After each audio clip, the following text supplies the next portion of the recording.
এটার জন্য এটা আজকের আসলে না, এই ভিডিওটা গত মাসের 6 তারিখে, তার মানে প্রায় 1 মাস আগে আমাদের হাদি ভাইয়ের মৃত্যুর কয়েকদিন পরে আপনারা দেখেছেন যে সব ক্যান্ডিডেটরা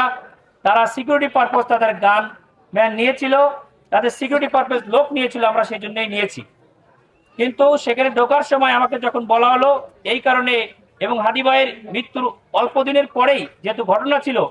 আমরা যারা তার ট্রিটমেন্ট এবং আনুষঙ্গিক তার সঙ্গে অ্যাটাচ ছিলাম, তার মতের সঙ্গে অ্যাটাচ ছিলাম, তার যে আদর্শ ছিল সেই আদর্শ যে আজাদি, এদেশে মানুষের অধিকার আদায় হবে, এদেশের মানুষ স্বাধীনভাবে কথা বলতে পারবে, সে ভিন্ন মতের হতে পারে কিন্তু তাকে দমন নিপীড়ন করা হবে না, সেই ভিত্তিতে আমরা কিছুটা শক ছিলাম। যখন আমাদেরকে এ পার থেকে ও পারে চলে যেতে হবে, এক পাশ থেকে আমরা ভাসান থেকে দিকে যাব, তখন আমাদেরকে বলা হলো, এবং তখন হয়তো আমি সেটা যে